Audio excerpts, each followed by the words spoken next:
Hey everyone, welcome back to another video. Today I'm going to be showing you what it's like to have a mid-2011 MacBook Air in 2021.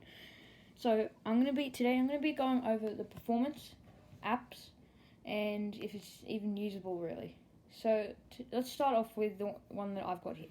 So I've got a mid-2011 MacBook Air, 13-inch, with a 128GB SSD and 4GB of RAM. And it's got the Core i5 this one. Let me just go into about this Mac here and find those are the specs in this one for you. It's got a display. It's got a 1440 by 900 storage. So you can see this one. It's got a 128GB SSD, but it's just got two partitions there. So next I'm going to go over what operating systems you should use, and operating systems that are even compatible with this.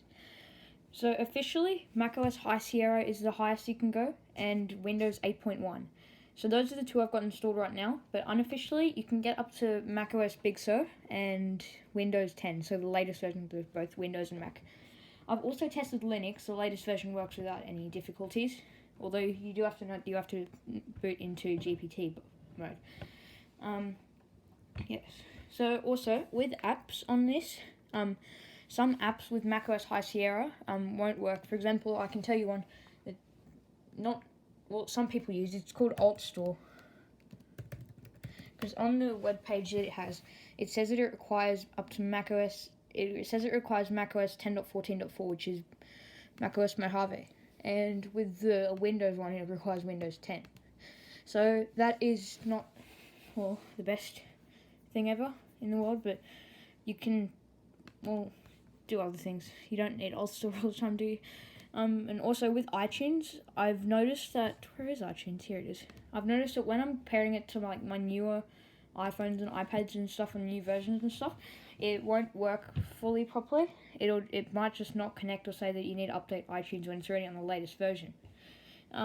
With the App Store apps, most of App Store apps are compatible. Like I'd say like 90%. That's a lot of App Store apps still. But I mean, one of the App Store apps you're not going to get is macOS Big Sur. I can't spell it. Because, see this, it says that it requires macOS 10.9, but that means like a Mac that's shipped with macOS 10.9, basically. But you see, if I try to click on download here, it'll say that macOS 11 point whatever cannot be installed in this computer. That makes sense, because it's in going to be 10-year-old machine this year. So now I'm going to go on to the Windows side. While I'm at it, I'll show you the boot test of Windows. So the speed of the boot. So system preferences, startup disk, unlock it. You click on Windows restart. So this is going to be the boot time for Windows. So if you've gone time, I don't know why you time it, but you should start from as soon as it hits the white screen, because that's when it starts loading from the BIOS. And now. So keep in mind, remember I've got Windows 8.1 installed on this machine, and neither of the versions are fresh copies. They both have a little bit of stuff on it. Windows has a couple apps and, not a couple apps, like quite a bit of apps. macOS has some apps and some documents and stuff. So this is Windows 8.1 here.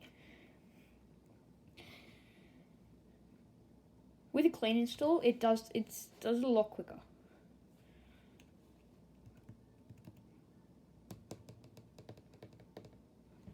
And here is Windows 8.1. Let me just sign in here. There we go. Login speed isn't the best with the Microsoft account, to be honest. Wow, it's got the macOS High Sierra desktop. Let me change that. Trackpad doesn't work properly. Wow.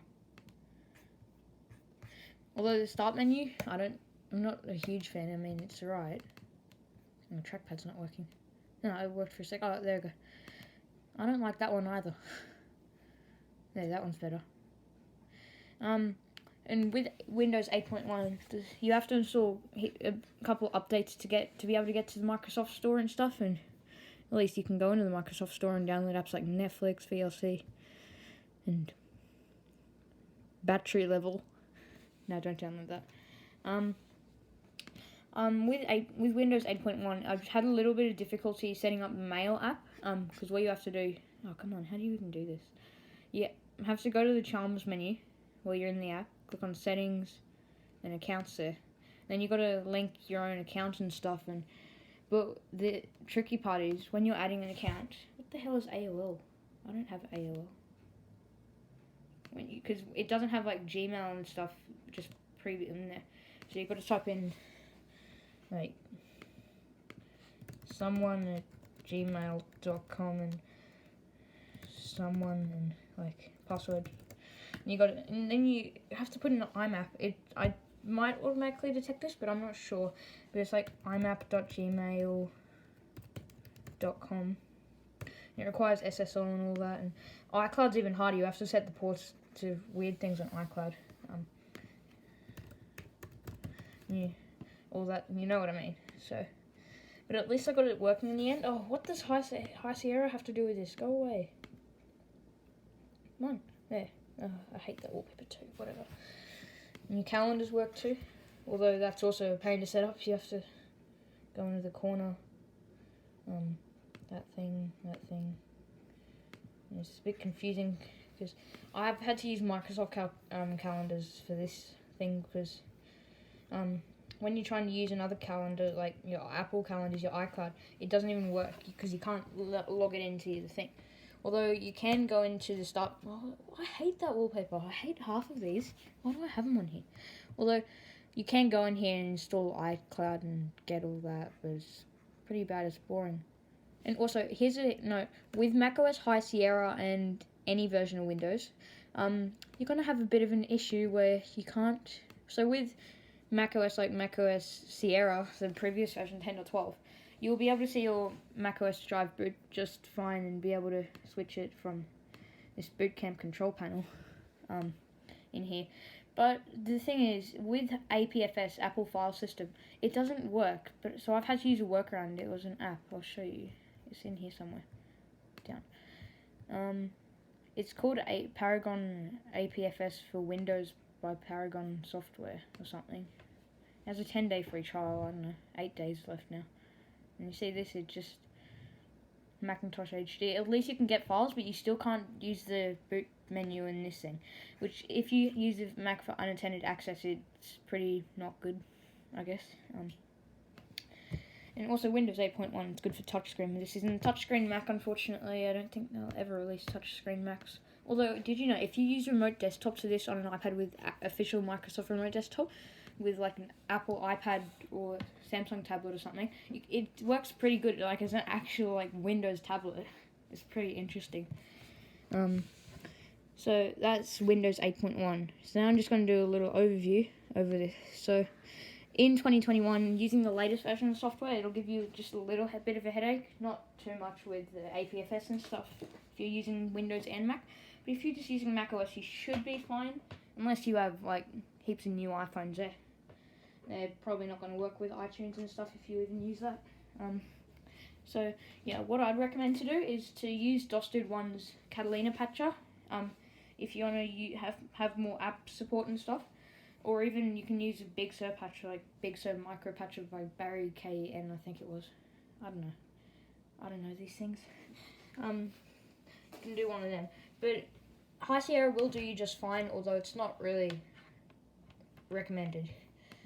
And I do have to say, Windows 8.1 performs pretty alright with this. Compared to Windows 7, I used to have Windows 7 on this. It didn't perform best. It took like a whole minute to boot. And I mean, that's better than this is 15 seconds.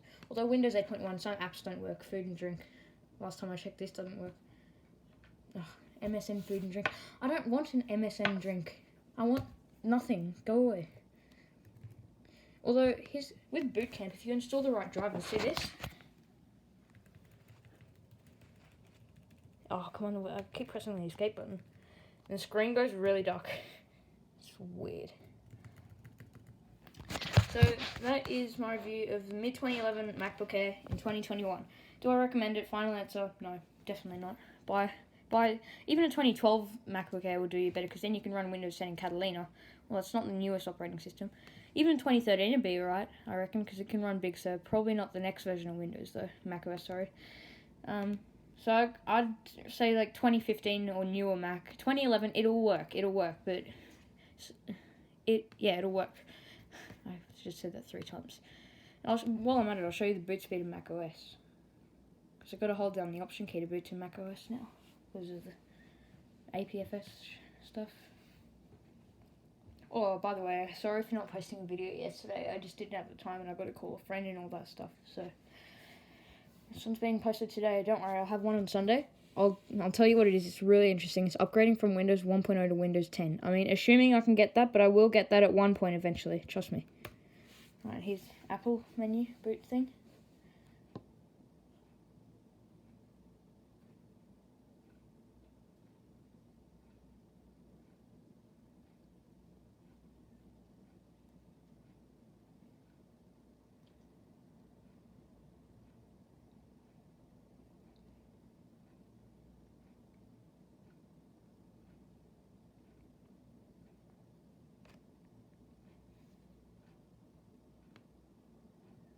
And keep in mind, this is with FileVault turned off.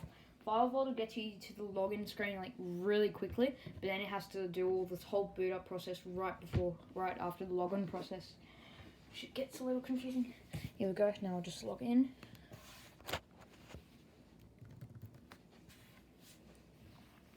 And I didn't shut down my computer because of a problem. It's a bit messed up right now. Pinwheel of death. There we go. Also, the battery of these machines, it's really bad right now. Unplug it, it's on 100 right now. Okay, it's still on 100. Plug it back in. It's on 97% already. Yeah, the batteries in these are pretty bad. Although, it used to say in macOS that the battery is absolute bad and stuff, and gone bad, replace it now. But now it's not. It's perfect now. I love this. Or, oh, by the way, hang on. What's it called? System profile or something. Which one? Where's the mouse? Here it is. It's like this one. Whatever. See my serial number? No, don't. Whatever.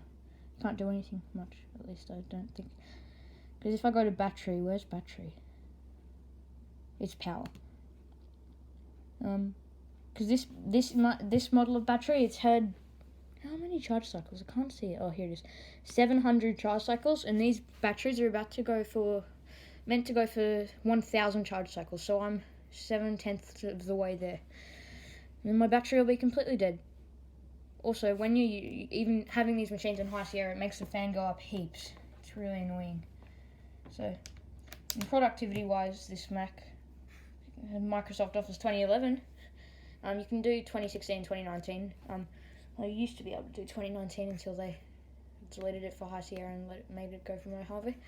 But I've got the best one. I've got this one, and it's not even pirated. It's just actually was purchased. Nice. So yeah, this is my review of the MacBook Mid 2011. Thanks for watching, and bye.